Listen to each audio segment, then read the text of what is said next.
internet department is made or broken, maximized or underutilized in 4 key areas: products, people, process, promotions. We're still talking about the people. To make sure that you have the right HR and people in place, you obviously need to have the right amount of people, for the amount of leads that are going to be coming through. You need to have the right profile, the right candidates. You need to have the best schedule. You have to have a proper infrastructure. You need to have the proper marching orders, job descriptions, etc. But a very sensitive subject is pay plans. Okay, so now there's a couple of different roles in the dealership internet department. Let's skip BDC for a second. This is an internet department I'm talking about. We're going to start with the directors. The way that I would pay a director is like a real manager. What do I mean by that, Sean? Is that they should get a percentage of the gross of the department. Let's start with that. I'd say about 50% of their compensation should be a percentage of the gross of the department.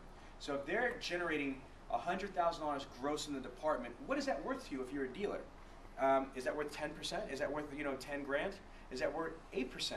Let's pick it. I'm gonna ask you a dealer principle. Okay, for you guys over there, if you had an internet director that could really create $100,000 in revenue for your dealership gross, what is that worth overall? Is that worth about $6,000, $8,000, $10,000? How much is that really worth to you? Our number's always around 5%. Okay, so that's about 5 grand.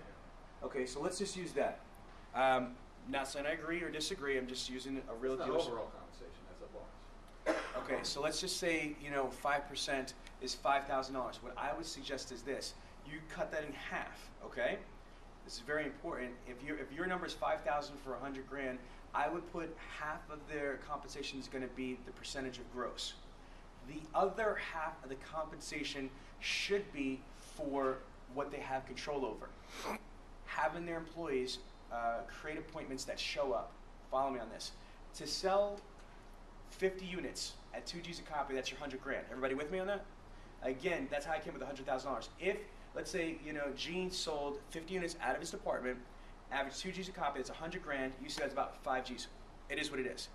What I would suggest, though, is how is he going to get to 50 unit sales if he's not going to do it by himself? If he's got like 2 or 3 coordinators under him, he has to motivate those coordinators to make appointments, to get people to show up, and the percentage of people are going to buy cars. Does that make sense? So now, statistically speaking, if he had, let's say 100 people show up, he should sell about 50 cars. Does that make sense? So his second part of his compensation should be for appointments that show. Let's say it's on 80 appointments a show should be X amount of dollars. 100 appointments show should be another set of dollars. 120, 140, 160. Now that is a powerful pay plan. Listen to this, because now he's being motivated, he's being incentivized on what's really going to make a move in that department. Now he's got to go back and he's got to actually manage his team. If it's just about grosses, yeah, that's cool, it makes sense, but you know what, then what, now he doesn't have that real oomph to not micromanage, but to do one-on-ones, to individually develop his team to get to the next level. So if you split the pay plan in half, he needs to be gross conscious, so he doesn't give cars away, etc. But he also needs to know how is he going to make those units. To do that, you need to get people to show up. Would you all agree with that? So that's version 1 of the pay plan. Version 1 is getting a percentage of the gross of the department. Now, for the record, the dealer did say that wasn't the total compensation. That was just a percentage. That wasn't including bonuses and other stuff. So let's just say we had a flat. There weren't any bonuses or whatever. The average dealership at 100 grand is usually between $6,000 and $9,000. So it would be between like 6 and 9%. So let's just say 6%. Again, it would cut in half. It would be 3% on the gross of the department, and then X amount of dollars tier stepped for appointments that show. Makes sense to everybody, right? Can't hear you. Yep. Okay, one more time. Basically, the first part of the compensation would be a percentage of the gross of the department. If you sold 50 units at 100 grand, let's say that was worth $6,000. I think that's fair. I think somebody should make 6 grand if they're making you 100 grand personally, So we're not going to just give them 6% right off the top. I want to give them 3%, which is $3,000 off the top. However, to earn the other half of his, possibility or commissions or bonuses, whatever you want to label it, it's going to be tied to appointments that show. So maybe we turn around, so we need to figure out how he's going to allocate $3,000. So maybe we pay him $1,000 for 80 appointments, hypothetically. Maybe we pay him an extra 500 for, if he gets to 100. Let's say we pay him an extra 500 if he gets to 120. I'll pay him an extra G if he gets to 150. Why? Because I know if he gets 150 people to show up, we're going to sell more cars. We're going to sell more than 50. Does that make sense? Mm-hmm. We need to incentivize him on how we can get what we want, which is units sold. Time check? 5.5. Okay, good. That's version 1 of the pay plan. I've got a lot of my dealers that do that, but here's another version. This is scary for you dealers and your GMs, but this is how you really respect the department.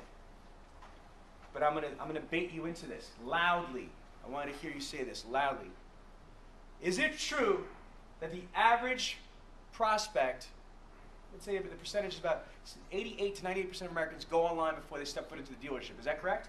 Yes. So that means almost everybody that walks through your dealership is an internet customer to some degree. Is that correct? Yes.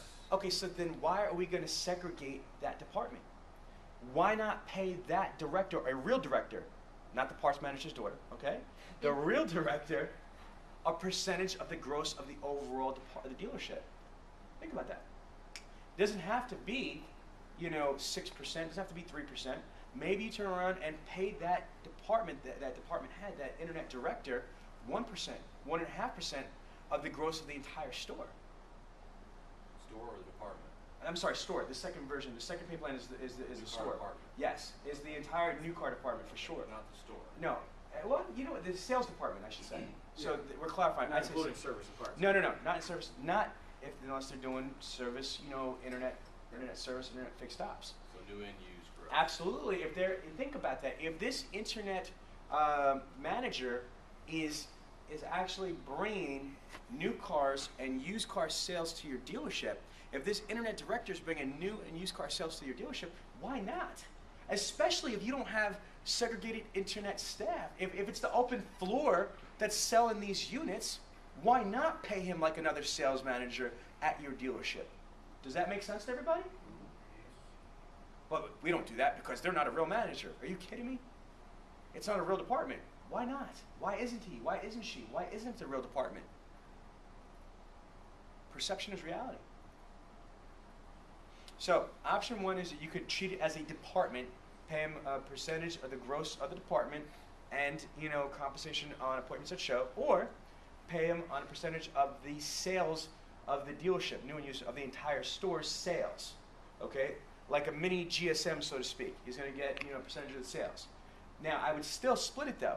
So let's say you would normally pay him 2% or 1.5%. I would cut that in half, and that would be his base, and then the other part would be still appointments at show.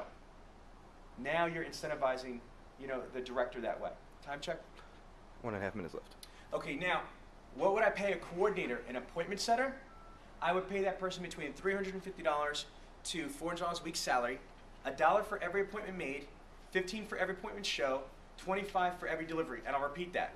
I got a minute and a half left for the video. I'll repeat it for you guys. So again, I would pay a coordinator, an appointment setter, $350 to $400 a week salary, $1 for every appointment made, $15 for every appointment showed, and $25 for every appointment delivered, which is a total of $41 commissions. What was the delivered? 25. 25? Mm-hmm. It's in the workbook. It's in the workbook. Now, It's in the workbook? Yes. this is very important, okay? $350 to $400, $15, and $25. Stop this and we'll begin this again.